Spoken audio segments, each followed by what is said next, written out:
Hello and welcome to my Chapter 3 of my PICA Spitfire Mark IV build. In this chapter I will be finishing up the wing sheeting, installing the wingtip blocks and sanding them to shape.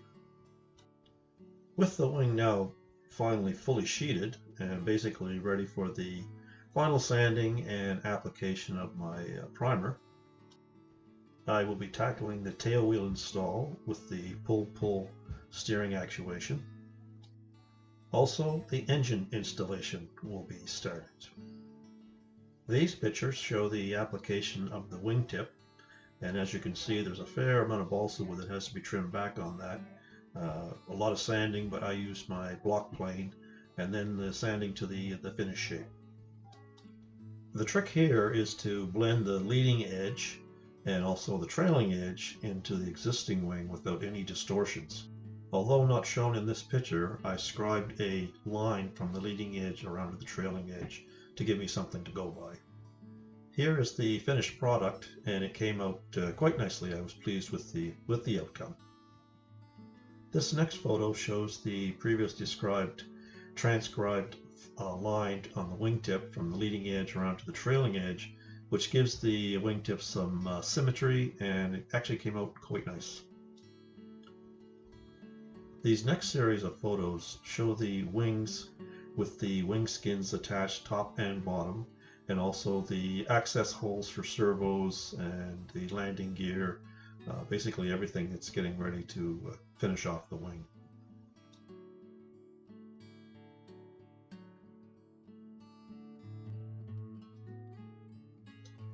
As can be seen, the beautiful elliptical wing is actually looking pretty nice at this point.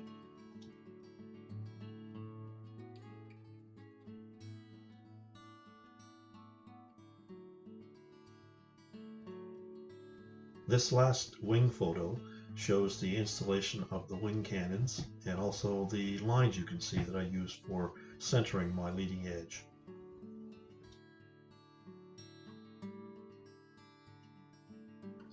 With the wings basically completed at this point, I decided to turn my attention to the fuselage and tackle some of the installations that were required.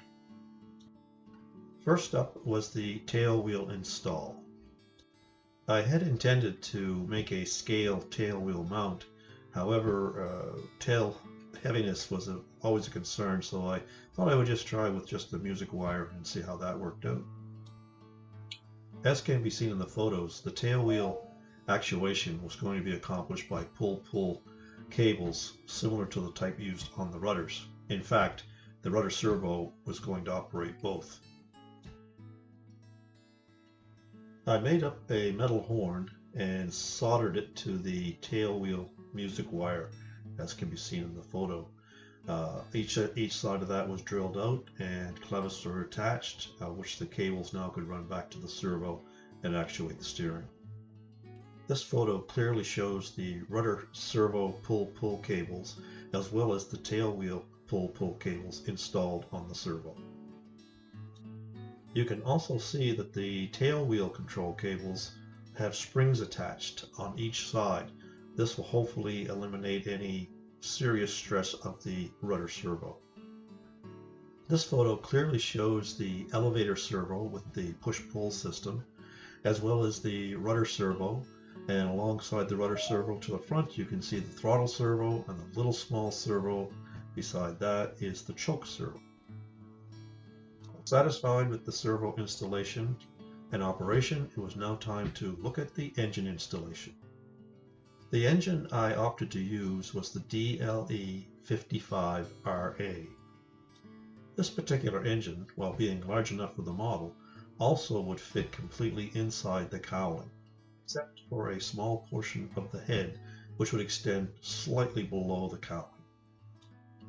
As can be seen in the photo, the muffler was extremely close to the firewall, and that did cause me some concern. I decided to address this issue with a simple installation of some washer shims between the firewall and the engine standoffs. This gave me the adequate clearance, I believe, to not cause any heat issues. This next picture shows the engine installation along with the muffler clearance to the firewall. Not a lot, but it should do the trick. So, with the initial engine installed, it was time to see what the wing would look like on the fuselage.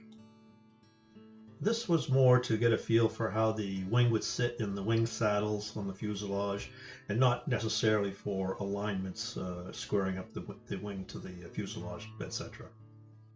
Overall, I was satisfied with the mating of the wing to the fuselage. Some slight sanding and minor touch-ups, and anyway, ready for the next steps. With the tail surface controls now in place, it was time to close in the top of the fuselage, the bottom of the fuselage.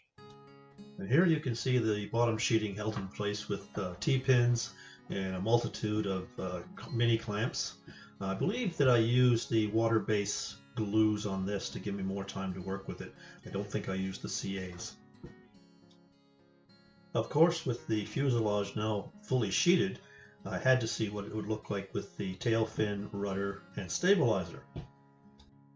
Yes, it's starting to look like an airplane.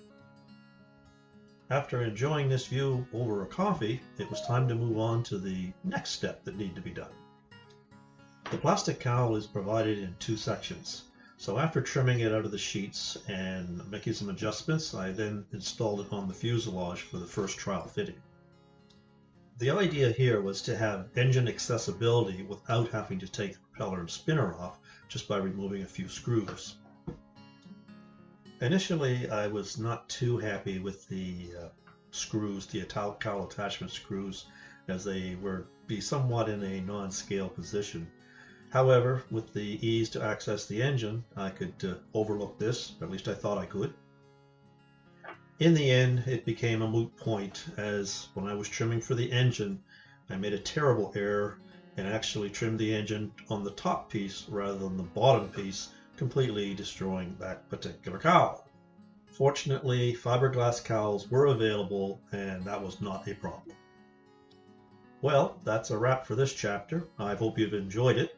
If you have, please hit the like button, and if you want to see future episodes, by all means, subscribe. Thank you. See you next time.